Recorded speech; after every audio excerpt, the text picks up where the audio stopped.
How do we stay human when the world feels like it's on fire? Hi, I'm Pascal Tremblay, and I'm the host of 1 Degree Shifts. Today I'm sitting down with Daan Keiman, a really good friend of mine. He's a Buddhist practitioner, a psychedelic guide, a Nectara collaborator, and someone who brings both spiritual depth and radical honesty to the work of transformation. Dan works as a psychedelic care practitioner, helping people navigate some of the most vulnerable moments of their inner journey. In this conversation, which was completely unscripted and unplanned, we're not here to offer easy answers. Instead, we're diving into the messy, beautiful tension between spiritual truth and lived experience, between rage and compassion, and between a desire to change the world and the acceptance of what we cannot control. We talk about what it means to go against the stream, to transform anger into love, and to practice compassion without bypassing the very real grief and fury so many of us are feeling right now. This is a conversation for anyone trying to stay awake, stay present, and stay human in times like these. Let's dive in. Hello, welcome. Hi, Don. Hi, Pascal. I've been talking to you about this for about a year plus now, and the day has finally arrived, so I'm really grateful we get to chat. And you and me have been having really good conversations and in-depth conversations for the last, I would say, couple of years, I think. I think so. Yeah. Time flies. Yeah. Time flies, and we decided to do this and kind of improvise a similar conversation today for our community. What's going on in your world? I want to answer in two ways. One is there's a lot of grief, there's a lot of apprehension, and there's some tightening going on. I have some parts that would even say, well, the world is on fire.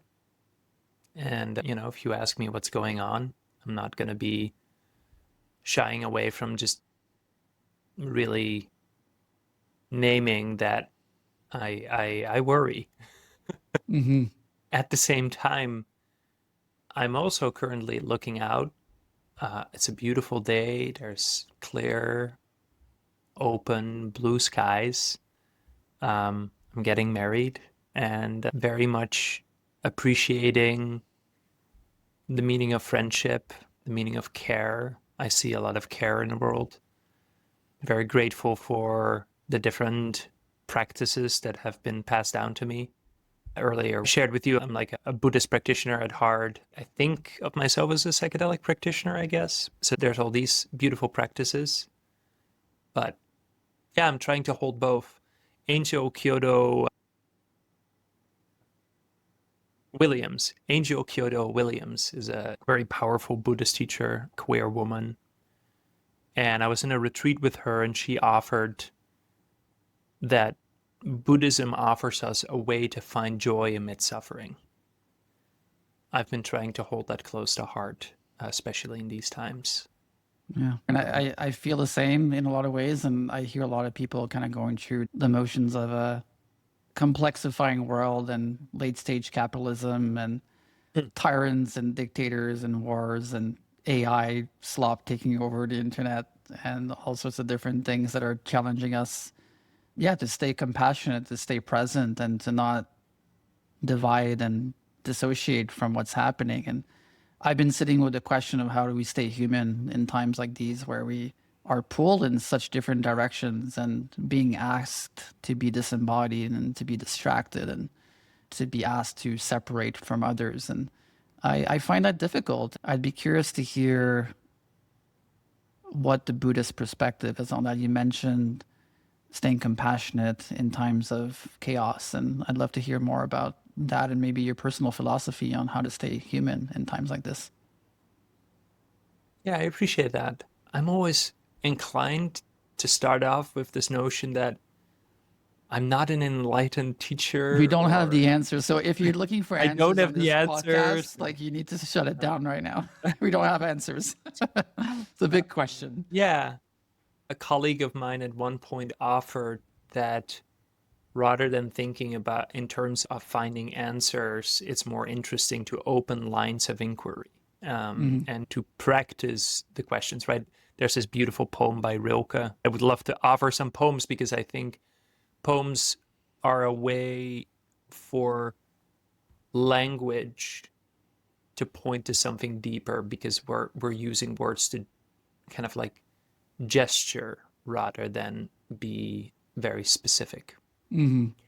There's a couple of things in the Buddhist tradition that I really appreciate. One of them is there's this quite famous story of a monk asking a master, right? What is the totality of the Buddha's entire lifetime of teaching?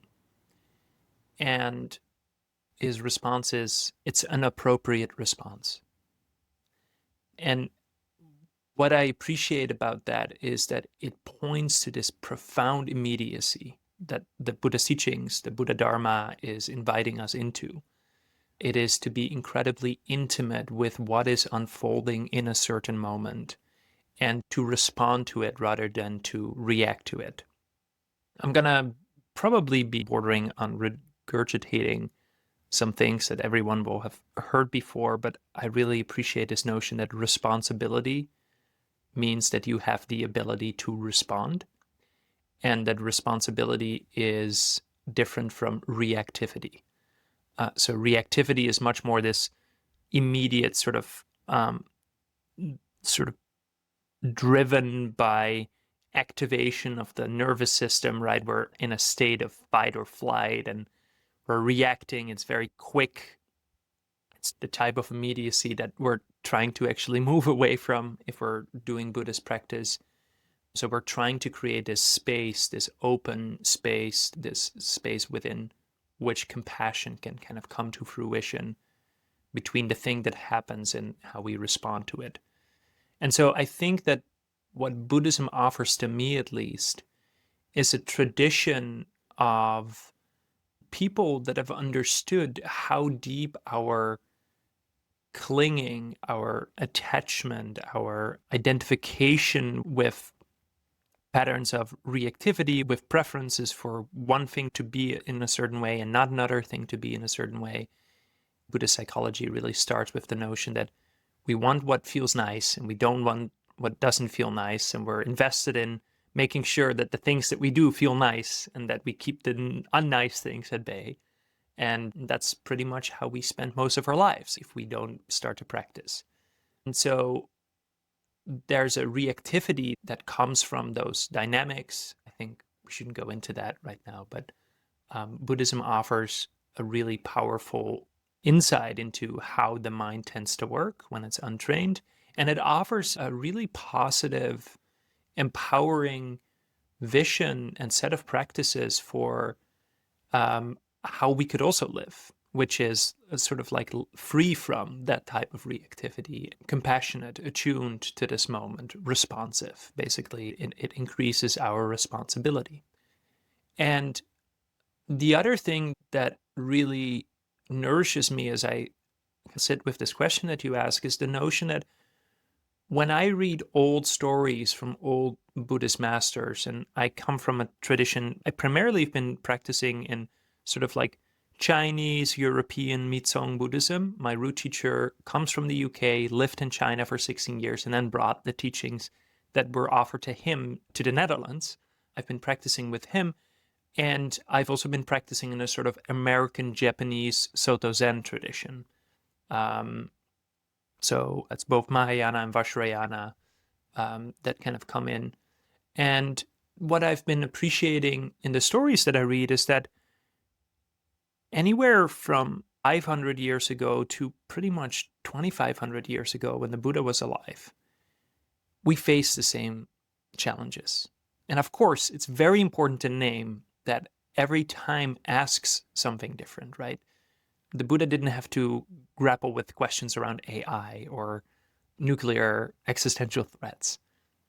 At the same time, what he described in some of these texts are the exact same big questions that you and I are talking about, are the exact same questions.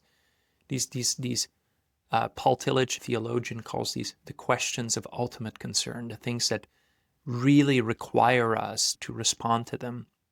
What Buddhism offers to me is not just a set of practices and an analysis of how suffering comes into being and how forms of clinging and reactivity can eventually lead us to harm other people and harm other, sentient beings. It doesn't just offer a sort of path and a set of practices that can help us slowly liberate ourselves and support one another while doing that. It also offers all these examples of people that in the past have been faced with much more benign and worse conditions, and showed us that within any condition we can practice, right? Within any set of external conditions we can practice, but some conditions make it much harder, more challenging to practice, but there is always this opportunity to practice. And then to finally maybe answer your question, it's like what Buddhism offers is the capacity to respond with compassion and the capacity to also continuously see the complexity, the interrelatedness, the fact that this other person that I'm so quick to make different from myself is actually made of the very same thing, isness, substance, or mind, or whatever we want to call this, as I am.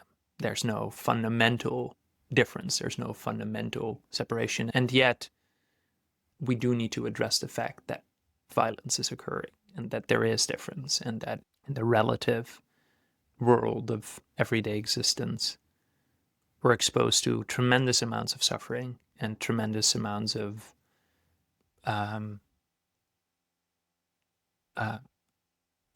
pain that is perpetuated by people in pain, right? There's a real churning that I see when I see some people in power talk. It's almost like it's difficult to imagine them as people who are vulnerable and who are suffering, but it's at the same time so clearly there.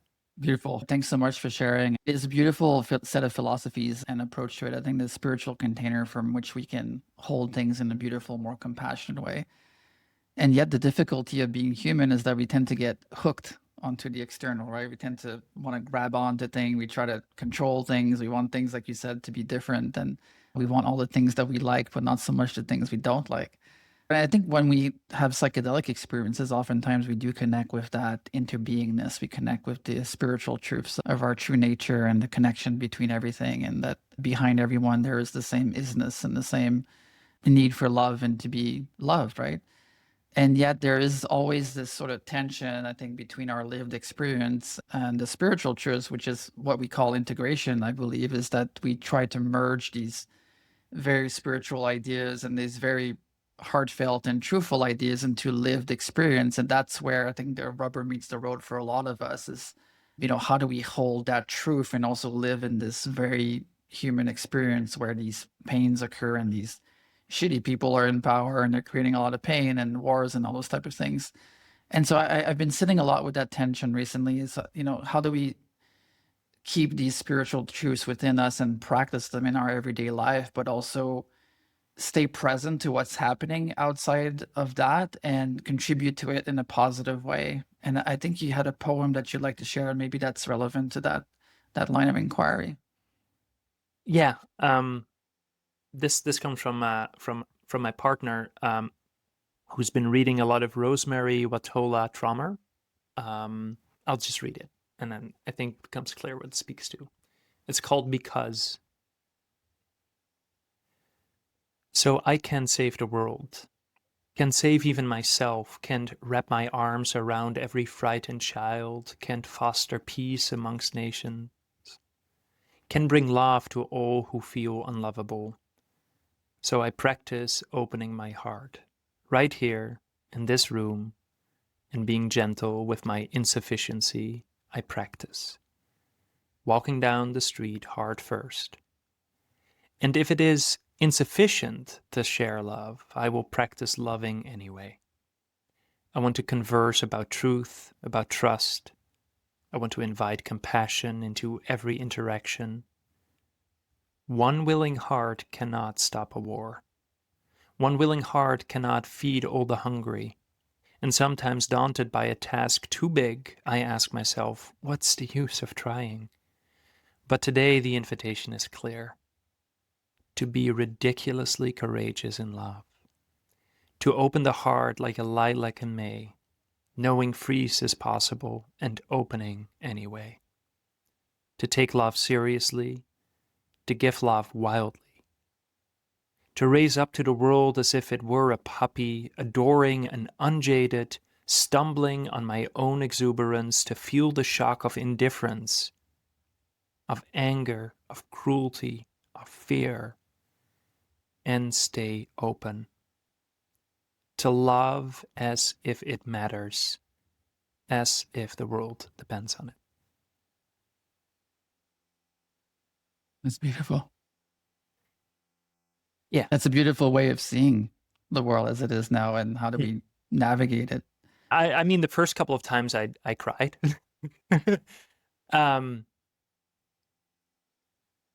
Yeah, I just want to note that even now, that there's something in the poem that asks us not to look away, that acknowledges that one willing heart cannot stop the cruelty, stop what is unfolding. And yet there is something meaningful, important, caring about staying open to it.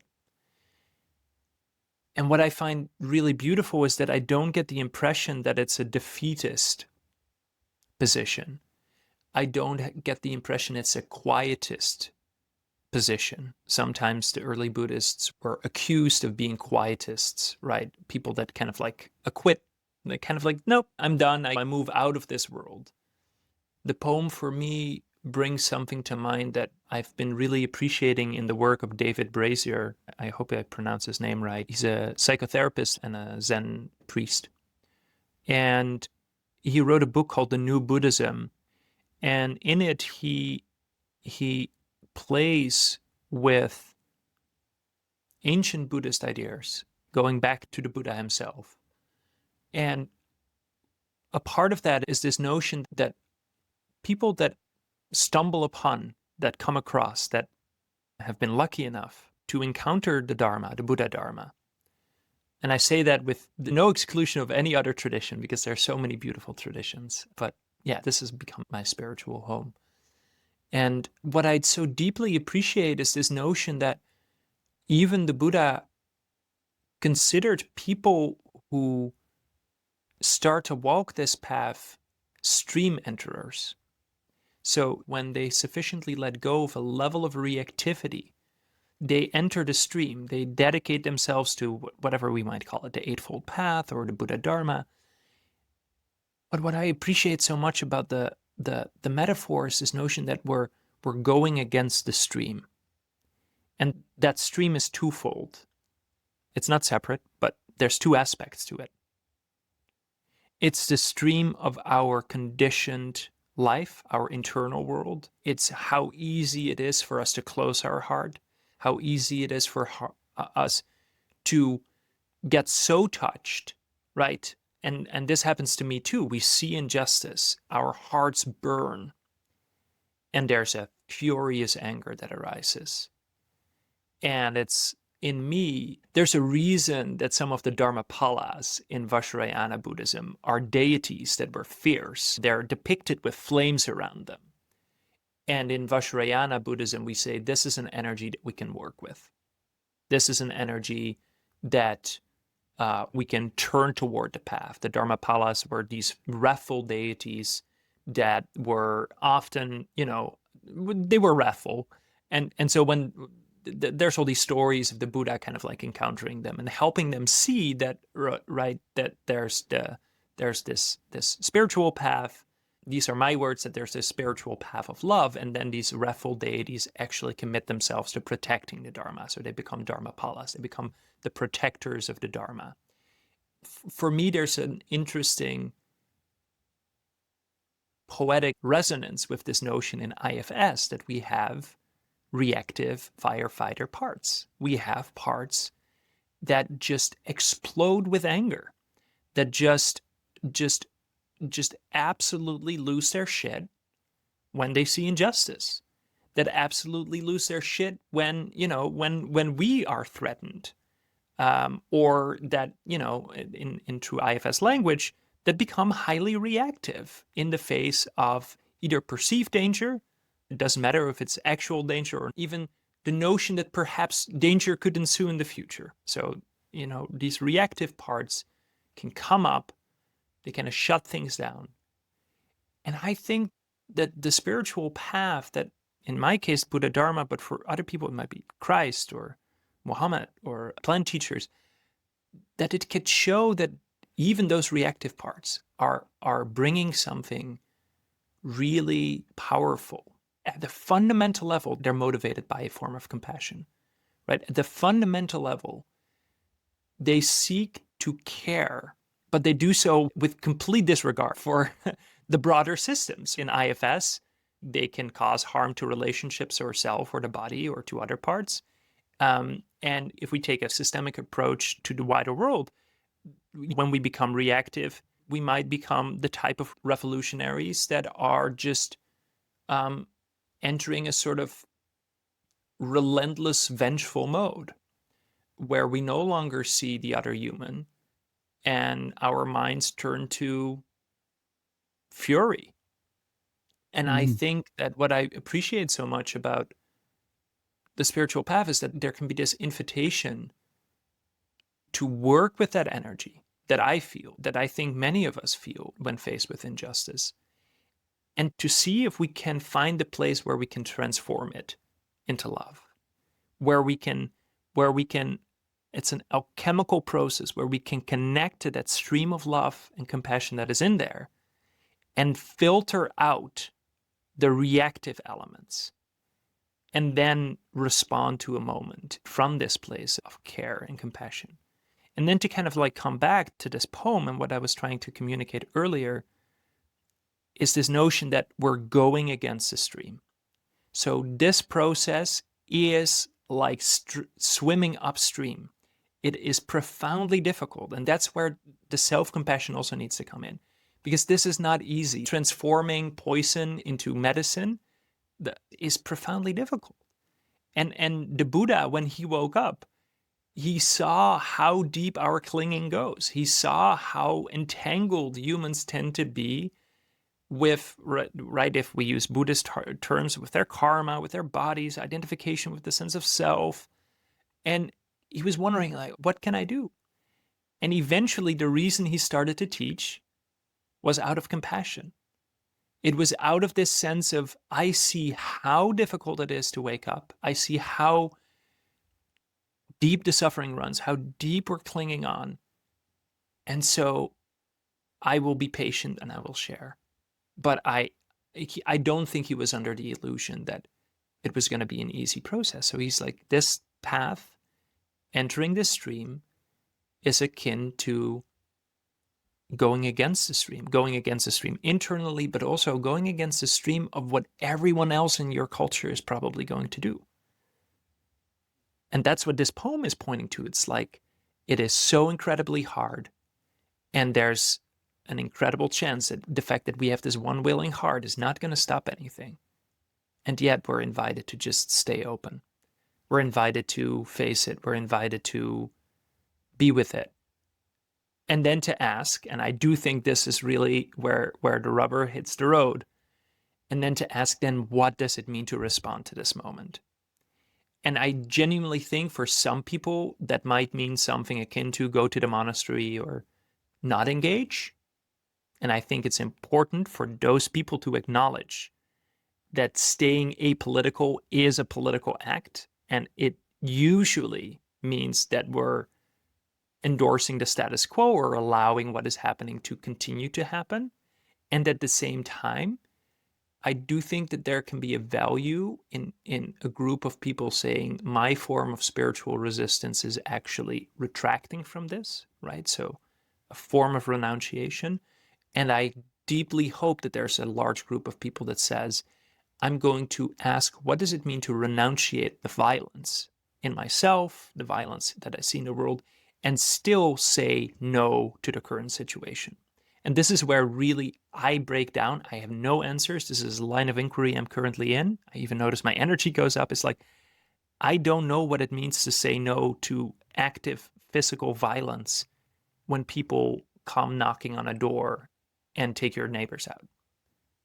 And that's where I jam, because it sounds really beautiful on paper. It's easy for me to say all these words, but I'm not sure what it means to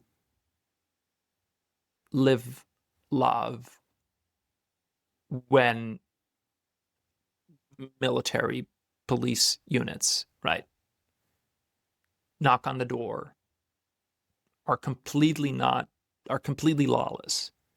Not even knock on the door, kick your door in, right? Drag people out, and without any due process, just disappear or get deported. And then I'm like, I'm not sure what it means to practice love in those moments.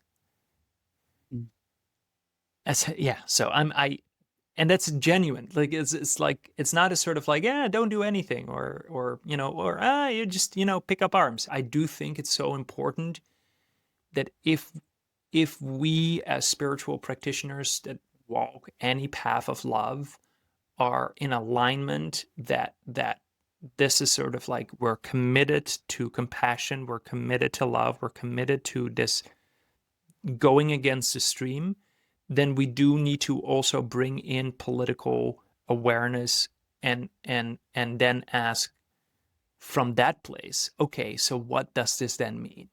So what are we going to do? And I think there's people like Thich Nhat Hanh, when he was still alive, that were really deeply thinking about this. And I think that's what we need. We need to really think about what it means to put love into action, which is, I'm probably paraphrasing and butchering the title of one of his books. So No, it's all good and it's beautiful. And I agree with you. It's a very difficult question that I also sit with. And I was very involved in activism before in Canada, like fighting oil pipelines and indigenous rights and those kind of campaigns. And the whole space was about fighting the system. And I really had a lot of fight in me. And to be honest, like violence in the fight as well. It's like, oh, we got to take these people down. These people are evil. We need to stop this. We need to fight this. We were being oppressed, and at the same time we were being oppressive towards the quote unquote enemy. And so I took myself out of that space because I wasn't feeling like that was really the way. I felt like a more spiritual approach to transformation could lead to places that are more peaceful and more harmonious and lead to better change, because ultimately the violence ends up creating more violence in oppressive systems. One of the things that I've really been sitting with as stuff in the US is popping right now is the same feeling of, I'm not sure what to feel when I go into reactivity, feeling like, oh, these people are evil or whatever. I feel my energy just going into the basement, and I feel that low energy coming in, and I feel out of alignment with those spiritual teachings that you've been sharing. And so, yeah, it's difficult. So much of what I've been exploring and feeling, and again, not having the answers, this concept of othering, dividing ourselves from others. And Adyashanti talks about whenever we have a resistance to what is, then we're dividing and we're splintered in a spiritual sense. We're dissociating from the present moment. And so we're fragmented. A really good friend of mine called Laura, we were in a car sometime, and I think we were kind of in that space of othering people, or, bitching about something. And she's like, well, Pascal, I offer this as a suggestion to contemplate, is that everything that everyone does is either an act of love or asking for love.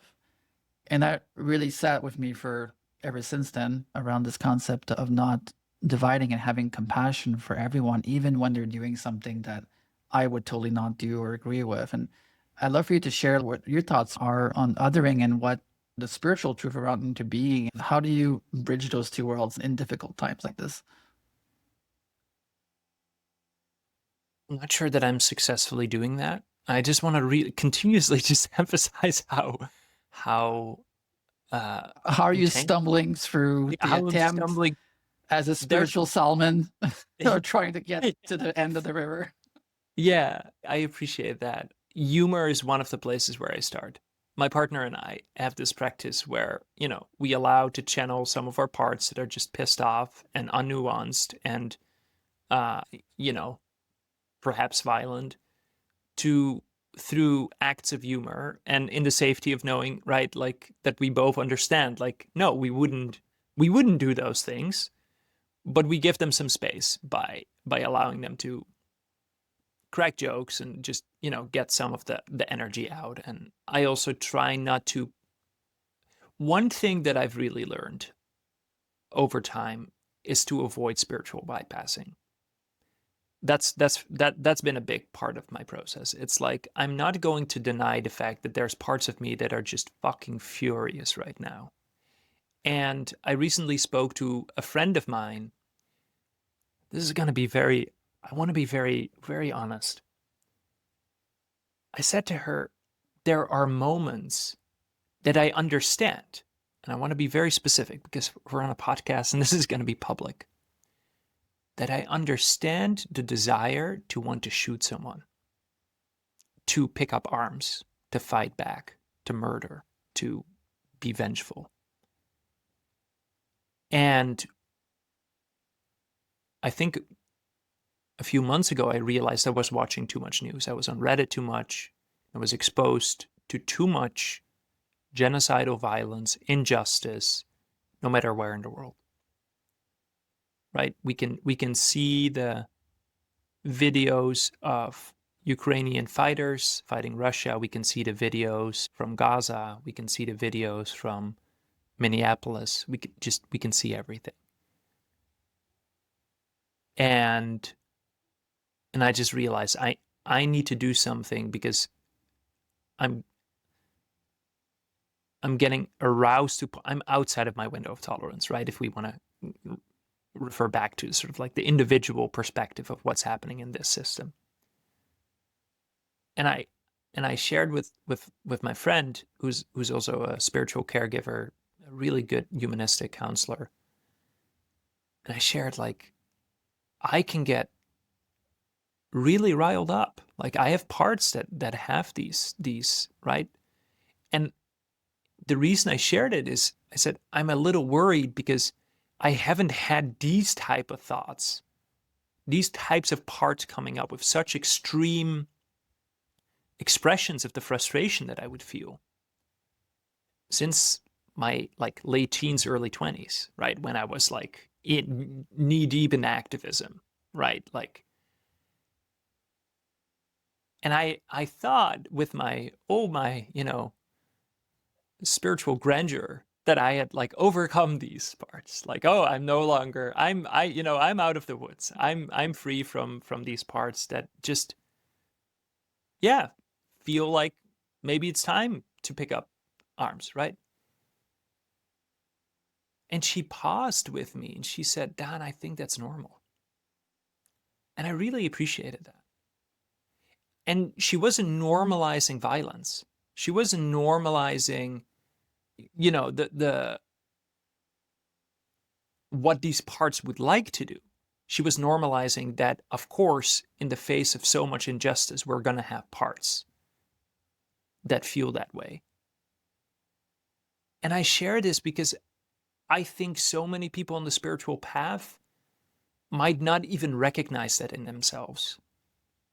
I'm not sure. Maybe other people are much better at that than I am, but I think so many people struggle with the fact that we feel violent impulses, that we feel vengeful parts, that we feel and experience the injustice so deeply that we become just fucking aggressive. Like, I once described it to a Buddhist teacher. It's like, I'm so angry it feels like I could pull the moon out of orbit.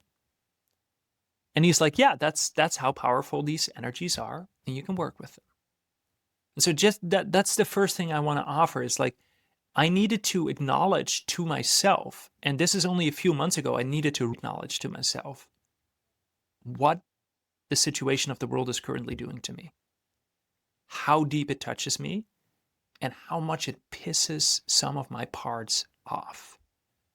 I'm inclined to say how much it fucking pisses me off. There you go, Daan. Just let it out. Just let it out. And then, right, I can hear the voice of my Buddhist teacher. Yes, this is very powerful energy and we can work with it. But we need to acknowledge first and foremost that energy is there. If we don't acknowledge it, it's going to find another way to come out. And then probably we're actually going to cause harm, either to ourselves or to other people, because either we deny it in ourselves, and we know in clear interrelational dynamics that if I don't set a boundary with someone else, eventually I will blame them even though I didn't set the boundary, and now we're getting into weird fights that could have been prevented if I were to just set a boundary. Expressing what is actually happening internally, and then finding ways to channel that same energy, but infuse it with wisdom, right? Certain forms of anger and fierceness are expressions of compassion, in the same way that someone that is doing fentanyl to numb the pain is driven by a form of compassion. I'm in pain. I don't want pain. I'm going to take fentanyl and the pain will go away. I see injustice. That is a form of pain because I feel empathetically connected to this other person. This shouldn't be happening. It's unjust. And I'm going to engage in violence because it's going to take away the pain, right? I'm going to stop the thing that is causing it. And I think we need to acknowledge that that impulse to compassion is there and then infuse it with wisdom. So, but first we need to acknowledge, like, oh, we need to connect. We need to find that place of, this is driven by compassion. This is driven by care. I'm going to see if I can infuse wisdom in this and then ask, what would it look like to engage this from a responsive place, not a reactive place? How could I engage this in a way that doesn't perpetuate and cause deep harm? And so I think, again, this is a process of going against the stream. This is not easy. This is really hard. But we need to start with the fact that thing is there. And so, of course, when you're doing drugs to numb your pain away, it's much easier to see, okay, what is wisdom here? Well, it's probably not doing fentanyl. It's probably not smoking cannabis. It's probably not watching porn. It's probably not, scrolling on Reddit. Whatever pick your poison. And all the power to you. And it's also not judging the fact, that's very important. It's not judging the fact that this is happening for us. That's what touched me so much. My friend was like, not judging it. My friend was like, I get it. I really get it. This hurts. And of course you're going to feel these things. And of course you're going to have fantasies. Now the reason I was sharing it with her was because, and this might be revealing of my grandiosity or my misattunement to other people, is that I was afraid that if I've been practicing for such a long time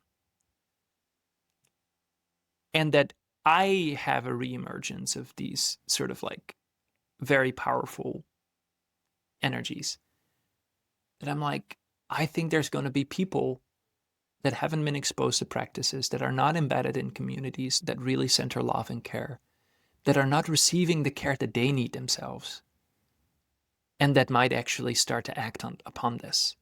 My biggest worry for many places around the world right now is that the violence, the vitriol, the hatred is getting to a point where there's such a disbalance, there's such things are so out of alignment that in order to come back to it, I think for many people, there's going to be a reckoning. And that's what I'm actually also worried about, is that so many people who are not interested in spiritual practice are going to demand a reckoning. We've seen that in the Netherlands in 1945, when the Netherlands were liberated. There was what we called Bijltjesdag, the day of access. And the people that were doing the oppressing, there was a reckoning. And so it's such a spiritual truth, right? Like violence begets violence.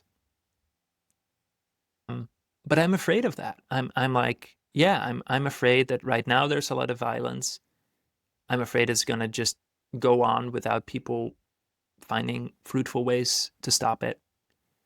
And then there's going to be violence in response to that, and then more violence until at some point, I don't know, either enough people have died and people go like, this is senseless, or it's going to just perpetuate and fester for decades to come, which is, again, not an unthinkable scenario. That's where I worry. And that's where I come back. It's like, okay, so then what do we do? What is this? And so acknowledging, I don't want to be spiritually bypassing, I have these parts, is for me a first step. And then something else that has really helped me In this case, reading this book, The New Buddhism, the author, David Brazier, is really inviting us to ask what it means to go against the stream and suggesting that Buddhist practice is actually a form of social engagement. And I think that if we come back from the ayahuasca ceremony, if we come back from the trip, and we're not also addressing the fact that we are part and parcel of larger wholes, of social wholes, that require our care, then I think our integrationist process is divorced from reality. And so I think spiritual practice is not an individual endeavor. I think it reveals interrelatedness, interbeing, as Thich Nhat Hanh called it. I think spiritual practice, therefore, invites us to be in relationship with the world, with all the inhabitants, seen, unseen, ancestors, children of the future, the earth, all the animals. And it invites us to really ask, what does this mean for this moment? And to look to each other and to look to the people that have been walking this path for a long time, to look to the people that are less reactive, to look to the people that are smart also, but primarily to look to the people that are wise, and to maybe on a personal level kind of frustrate certain things. And I mean that like in a like throw sand into the gears. It's like there's small acts of resistance that we can engage in, and everyone will have to figure out what that means for them. Some people can devote their life to activism, some people can't. But engaging in spiritual activism also means that we keep addressing the fact that spiritual practice means engaging the world in a certain way. And that is a form of resistance. If everyone would become a Buddhist, capitalism would collapse quite quickly because we would stop buying shit that we don't need. Thanks for sharing that. And I love that you talked about spiritual bypassing, because I feel like it's such an easy thing for us to do on the spiritual path or the medicine path or the path of transformation, is that we tend to just want to stick to the positive things and the things that make us comfortable. We're beyond this and we're beyond that. And we're walking our journey, and it's easy to kind of select what things come into our mind's focus and in our heart, really. And I find that, from my conversations recently, that we had a breath circle here for the Nectara community, just a few days ago. It was quite telling that in the circle, in the shares after and before the session, that a lot of people were navigating grief and anger and frustration with the topics we've been talking about today. And that it was such a relief for them to have a space to come and share that with others, and to actually breathe through it and actually feel it somatically in their body, the grief, and letting go of it. And so I think it's really important, like you said, to be honest with what we're feeling and to find other people that we can share it with, because a lot of people are feeling very similar things. And to be gentle and accepting of that is also to be, like you said, aware, but also forgiving ourselves or accepting that this is normal. It is normal to feel fucking angry, and it's really normal to feel violent in the face of such oppression.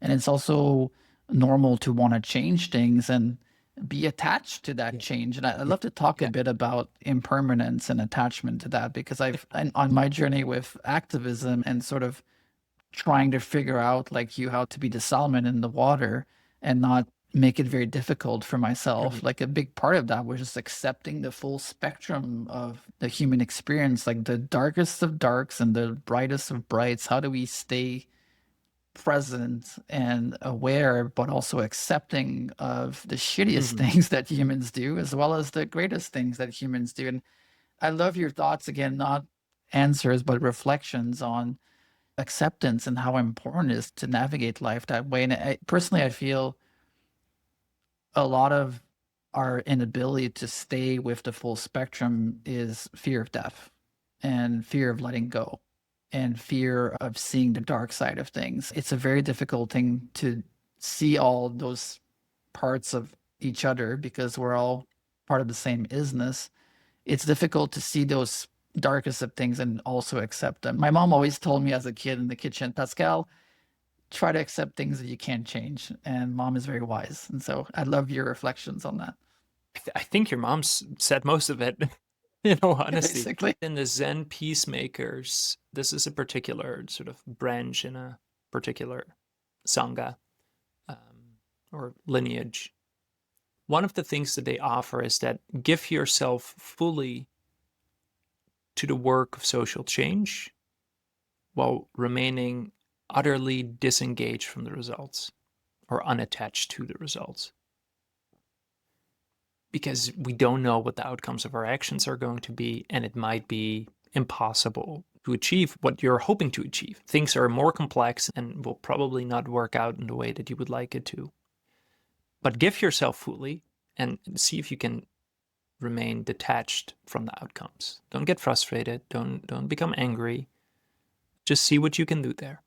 So I really appreciate this notion of like, there's things we cannot control. And so to be mindful of that. There's also the basic fact that we are living in a world where our choices have consequences. And I think it's very important to keep connecting to the fact that there's no sort of like life in which our actions don't have consequences. No matter how enlightened we are. I know that this is a weird little sidetrack, but the Buddha at one point talked to someone who he tried to explain emptiness to, and this person afterwards took his own life because he misunderstood what the Buddha was saying. And another way of looking at it, and the way that the Buddha is kind of talking about it, is I did not do a good job explaining this. So he took responsibility. And so he changed his way of teaching after that. He was more careful after that. So no matter how enlightened we are, we can make mistakes. We can do things that have consequences that we don't want. I just want to start with that. The notion that most of this is rooted in a profound fear of death, certainly true for me. I think impermanence and the dissatisfactory nature of reality are, right, in Buddhism we talk about the 3 marks of existence. Things always change, which means we will grow old, we will become sick, and we will die. And that's painful. The second part is that because things change, if we look for satisfaction outside of us, and we try to root it or base it upon conditions that always change, we're not going to be satisfied. Initially, we do some intellectual acrobatics to realize, oh, I could become satisfied with things that change, right? If we shift our understanding from what is important for me, love, that's a noun, right? Once I have it, I will be satisfied. Friendship, that's a noun. Once I have it, I will be satisfied. If we start to shift to these things as verbs, love, once I engage in it, I will be satisfied. Because then we acknowledge that it will change. Friendship, once I engage in it, I will be satisfied. We can start to play with that intellectually at first, but then it becomes a practice. I think we embody it. We start to realize that in every moment we can bring that level of care and process to it. And then the third mark of existence is the absence of something that is intrinsic, which is to say that most people like this notion that all is one. I've been listening to the Feynman lectures. He's a physicist, and really appreciate, he says, there's no such thing as an absence of something. There's just fields that get excited in certain ways. And so slowly we start to see how the building blocks of the universe are all just fields. Fielding, basically. And there's no particular point where we can say that is the permanent core of Pascal or of Daan. And a later school of Buddhism started to say there's no place in reality where we can point to or say this is stable, this is intrinsic. This is the thing. And so we're always looking at relationality. We're always trying to understand that we're interdependent. Thich Nhat Hanh calls it interbeing. The notion that I'm independent is nonsense. So these three facts taken together bring us to the notion that of course we're going to experience life and the world and existence as something that we're to some extent afraid of, or in resistance to, or at odds with, or there's a tension there, there's a friction. And I think we try to then practice with that and bring that into our awareness. I think the challenge, though, is that if we really want to live love, this is something that I had as an insight. I'm not sure if I can embody this. I'm not sure if it's true. I do hear a lot of spiritual teachers talk about this, but I cannot say that I've verified this for myself. Is this notion that if we really want to live love, it's not a willingness to die for it in some sort of like self-aggrandizing way. It's just an acceptance that we will die and that we're going to be okay with the fact that we will die. And therefore, we can fully commit ourselves to love and all the consequences that loving action will have. I think that's a very confronting place to be. I noticed that in myself. It's like, if I'm not willing to die for this, then what's happening? I shared my considerations with my Buddhist teacher, and he offered a story that I really appreciated. He said, often in the Soto Zen tradition, there's two examples of Zen teachers, masters, enlightened masters, confronted with significant violence. One of them is situated in feudal Japan. There's a new emperor in town who's been just slaughtering, raping, and pillaging, and who comes to the monastery and who says to the right, and he's approaching, and the head monk, the abbot, the enlightened master that is there, basically says to all of his monks, you can either stay and most likely die a certain death, or you can just flee and see if you can keep practicing. And I think all the monks flee because they realize they cannot die yet.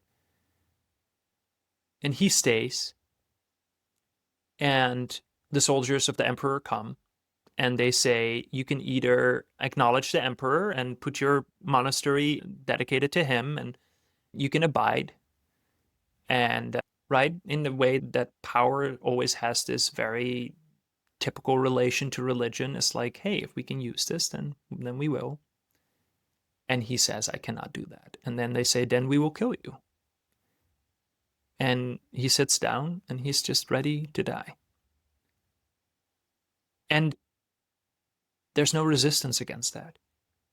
There's just an acceptance that if the empire comes and I cannot do anything about it, then I will ask the people around me that I care for, the people that are not able to give their lives, I will give them as much time. I will encourage them to run or to do what they need to do.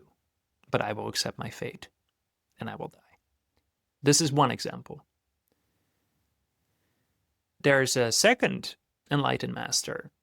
I'm not sure if it's the same empire or if it's completely different conditions, and it doesn't matter. But the empire comes, and his monks beg of him, please, like, hide, go into hide, like, just don't, your work is not done. And he actually says, I agree. And so that whole monastery disbands, and he picks up the clothings of fishermen/boatmen, and the rest of his life he helps people cross the river. Again, this is a Buddhist metaphor, right? Crossing the river, but he helps people cross the river as a boatsman. He goes into hiding, but he keeps teaching the Dharma. And so he doesn't choose death. He sees another path for himself, and he keeps teaching the Dharma, and he keeps helping people in the way that he thinks that he can help people in that moment. And so in both of these, what I appreciate is that death is an option on the table, not from a place of defeatism, but from a place of acceptance. It's like, when my time comes, I will be able to go. And I will not give them an inch of my life, because I'm devoted to love. I'm committed to this practice. I'm committed to this path. For one, that means just accepting that the empire comes and I die. And for the other, it means, okay, I will find another way to keep teaching the Dharma, to keep following love. But apparently I need to. And so what he lets go of, right, is a monastery, is a place of practice, is everything that he's been building his entire life, his old identity. He lets everything behind, becomes a completely new person. He doesn't have contact with the monks and the students anymore. He just flees. He goes to another place and he becomes a boatman. So in both cases, there's a willingness to fully let go, to fully give up, and to follow where their paths lead them. Yeah, it's what comes up when you talk about like the fear of death. I think life is incredibly precious, and spiritual practice brings me into the direction of also understanding that I will die, and that spiritual practice might at some point ask me to give up for someone else. We might be asked to give up a seat in the lifeboat for someone else. And my root teacher often reminded me, he was on the brink of death when he was in Indonesia. He was a vegetarian, or vegan even, and he got severely sick. And he was staying with a Sufi practitioner that said, listen, if you refuse to eat meat right now, you will die. And so my teacher decided that it was not his time to die yet, and ate meat and recovered, actually, and was very grateful, and as a result, as a deep love for Sufis. But he told me, then there's going to be a time when I will make that decision in the other direction, where my life is done, and when I need to make the same choice between a chicken and myself, I will choose myself so that the chicken can live. And there might be a time in which I need to make a choice where I give my life so that someone else can live. And it is precisely as practitioners of the Buddha Dharma that we're not attached to this, and that we understand what the nature of reality and self is, that we're able to do that we're able to fully give ourselves. I just want to acknowledge that that's a vision that scares the shit out of me. And at the same time, I feel that there's real love in there. And there's real wisdom in there, because it does acknowledge that it's not a sort of, right, grandiose Jesus trip where we're like, I'm going to give myself for the world.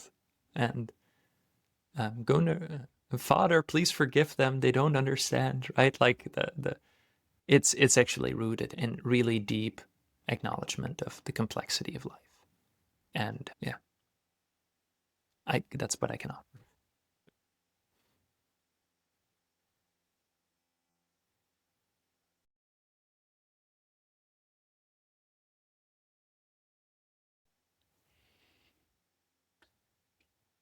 Thank you so much for sharing those beautiful stories. I love the storytelling type of teaching because it always makes it more relatable in some ways. It's always sounds very human and touching in that way. And you touched on some very deep concepts here around acceptance of things that we can't change and life and death. And I really think that touches at the foundational level of our level of suffering as we relate to the messy world as well. I think that's such a big part of it, is not accepting fully what is. And it's such a, like you said, difficult thing to fully do, but we can always try to deepen our capacity to accept. I find that for me, when I've, been able to go a little centimeter forward in the acceptance, I've been able to let go a lot more of the rage and the frustration of things not going my way, and the feeling of wanting to control things. I feel that that's really softened my inner ecology. It's really softened my way of approaching activism as well, and it's really softened my approach to being in this body in this lifetime. And you mentioned the term devotion earlier, being devoted to love. And that's always been sort of the path that I've been walking, is trying to be devoted to kindness and generosity and love, and really trying to change my level of activism to, rather than being stuck in the global. When I read the news and I read about this in this country and I read this about this other country, I tend to stick in the global and I lose myself in that world because it's so big and what can I do? And I feel powerless and I feel even more frustrated because it feels so distant and it feels so out of my reach, and I can't help those people directly and I can't fight the injustice directly. And, through the years, what I've really softened into more of is ordinary everyday actions that we can do to live through a certain lens of maybe compassion or kindness or generosity, and trying to live those things as much as possible in the small, minute ways that I can every day. And seeing that, like you shared earlier, like these actions that we take, oftentimes they're not seen in the impact that it has. But actually, because of the interbeingness, the little things that we can do every day can really ripple out and start to create more peace. And I've had, times in my life where, I felt like, oh, that's not enough. I'm not doing enough to change the world. I'm not doing enough to change systems that are maybe sometimes out of my control. And actually, they always are out of my control. But really, they are not, because of the small actions and the impact of our choices that we make. And I love to close on that and help, you know, illuminate your reflections on this as well. Like, how do you see change and how do you see Yeah. activism in such a global connected world? How do you see the way you participate in life having an impact? This is a difficult one for me because I came to Buddhism after I came to activism. I radicalized when I was 16, studied sociology when I was 18, 19. I had a lot of political awareness. I think also relevant to the work that we do as, spiritual caregivers, psychedelic practitioners, psychedelic therapists, is that I do think it's incredibly important to realize that there are systems at play that cause and or exacerbate most of the problems that our clients, our care seekers are trying to heal from. I just really want to emphasize this. Most problems that our care seekers have are caused by the systems that we inhabit. And if for some reason they are whatever it means to have an individual problem, right? This is the myth of the reason. I was reading Gabor Mate yesterday, When the Body Says No, which is this notion, the old notion that if we have cancer, it's because our cells have started to do something that they shouldn't be doing.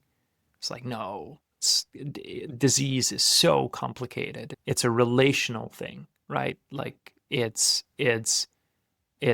the relation to our environment, to our food, to our lifestyles, to our partners, to the political systems we're living under. We cannot understand cancer, we cannot understand mental health problems in a vacuum. Mark Fisher writes beautifully about how so many of the mental health problems of our generations are directly linked to how our societies operate.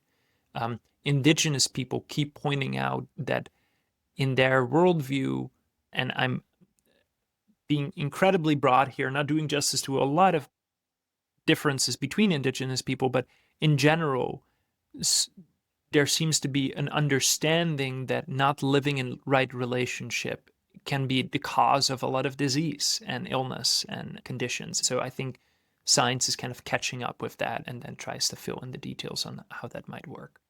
So I just want to share that if we're interested in the process of healing, then we should be interested in understanding the systems that cause dis-ease. It makes no sense for me not to do that. And that also means that when we're working with clients, when we're working with care seekers, this term was recently offered to me, I really like it. When we're working with care seekers, it might actually be very important that we move away from self-help type psychology, pop psychology, where we go like, well, it's your negative self-beliefs, right? And take a step back and start to understand Where do those beliefs actually come from? Why are we so stressed out? And to take serious the fact that the whole notion of, right, oh, you have a poverty mindset or you don't have an abundance mindset. It's like, no, we live under capitalism. So obviously, if you're in a place where your healthcare depends on working, right, whether or not you have access to healthcare depends on whether or not you can work 60 hours a week, of course you're going to be burned out. That's not because you have a poverty mindset. A lot of therapy work could be normalizing the fact that if you're depressed and anxious right now, that's a normal response because you're faced with profound crises. So I think I just want to start with, yes, what you're saying, doing these small things matters. I would call, instead of saying think globally, act locally, I would say think systemically, act on a sort of personal level, right? So we think in terms of systems, and then we act in the very small spheres of influence that we do have. And then if we want to bring in some of the previous conversation, we try to even be detached from whether or not that works, right? The second part is, I don't think the world needs saving. The world's going to be fine. I think we need saving, the humanity. And we've needed saving, not just now. We've needed saving since we existed. Because we have a capacity to do great, loving things. And we have a capacity to act out of ignorance, ill will, and fear. Oh, wow, I forgot the 3 poisons. But it doesn't matter. We can act greed, of course. We can act out of contracted places. And we need to acknowledge that the systems under which we live, they encourage those things. Again, going against the stream is both an internal and an external thing, because the systems we inhabit continuously encourage us to buy stuff. They put us in a state of insecurity and comparison, and then offer us products to deal with that, right? They continuously encourage us, and they perpetuate the myth that at the root, human beings are in a sort of one against all dog-eat-dog world, which I don't think is reality. I also don't agree with the notion that actually we're all these loving creatures, and it's only the systemic things that cause us to cause harm. I'm like, no, we're just beings that are always in relation to other processes, larger and smaller, and they cause all sorts of things. And within that, we need to find a way to move toward love, and that's hard. Yes, we need to do these small gestures and acts, and we need to do whatever we can in the everyday life. And I would wholeheartedly encourage anyone to also think from this systemic perspective, what would it mean for me to choose something in which I can bring love into action? If someone does not have any capacity and the only thing that they can do is be warm to the person that is scanning their groceries in the supermarket, let it be that. That is important. That does matter. And I think that if you engage in critical self-reflection, you quite quickly realize that you can do a lot. That there's a lot of places where you could let go of something that makes your life ever so slightly easier or nicer, and instead you could do the thing that makes life more loving. I think that we can all reflect on the geopolitical situation and ask, what could I do in my very small sphere of influence? What do I have access to voice love in the face of this? And to say, no, we shall not go down this road. I will say no. And I will say stop and no from a place of love. And that's what I've been exploring in my own life. What does it mean to say no from a place of love? What does it mean to say? And so sometimes that means I engage in, I go to demonstrations. I engage in on-the-ground activism work. It also means I try to just talk to all my neighbors. and get an understanding of what's alive for them and support them in what they're doing. And see how difficult it is sometimes, because one of my neighbors is pretty racist. And then that's a clear, that's someone that I can then see and ask, so what does it mean to be living love in relation to this neighbor? When do I challenge and when do I just acknowledge and not try to utter? And when do I invite to create a little bit of perspective? And if I see actual things, that are expressions of hatred or greed toward another human being, when do I actually step in? And then if I do step in, what does that mean? How do I step in? And can I do so in a way that respects all the people involved? What does it mean to respect someone who's being an absolute, asshole? I think that those are questions we need to be asking ourselves. So yeah, I agree. The smallest things matter. And don't become grandiose. See if you can do a bit more. See if you can really engage, think systemically, pick something within your sphere of influence, and then really ask, how can I make a change here? How can I contribute to a world that expresses love? And please accept yourself when you just don't have, it's not your day. I'd be honest, as you were sharing all this, I could sense my energy rising and like take down the systems and like these guys need to go. We need to change the political parties. And, in my days, I was often thinking about, well, I won't say it in the podcast, but, ways of protesting that are not, exactly, the spiritual path. And I want to be clear that I don't suggest to, these acts of kindness and love and all those softer, smaller things. It's also not to dissociate and to detach ourselves around the urgency of these issues and the way that we can stay active directly. So I appreciate that. So yeah, please, if you can, have the capacity to do more than that.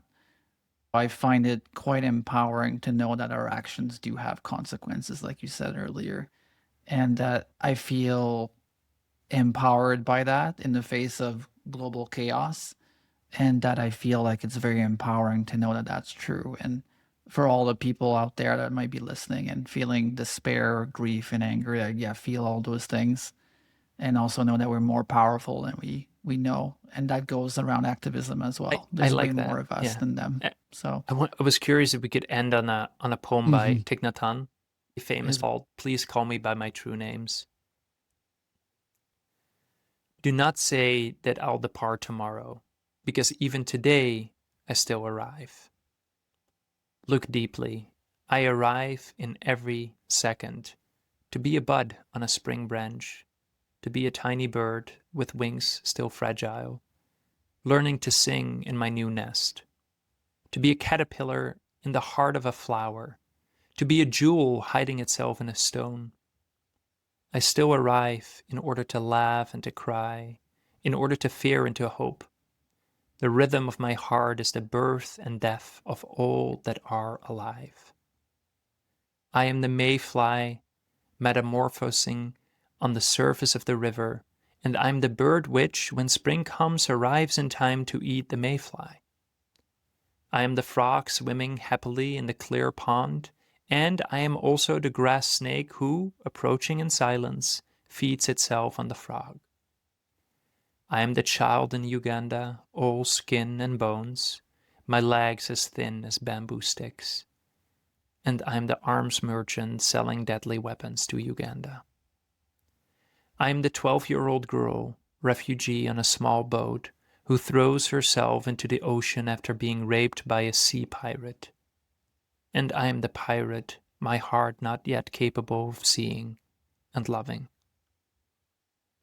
I am a member of the Politburo, with plenty of power in my hands, and I am the man who has to pay his debt of blood to my people, dying slowly in a forced labor camp.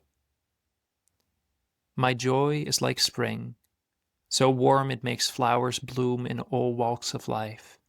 My pain is like a river of tears, so full it fills the four oceans. Please call me by my true names.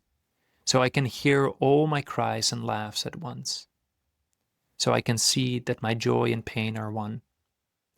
Please call me by my true names, so I can wake up, and so the door of my heart can be left open, the door of compassion.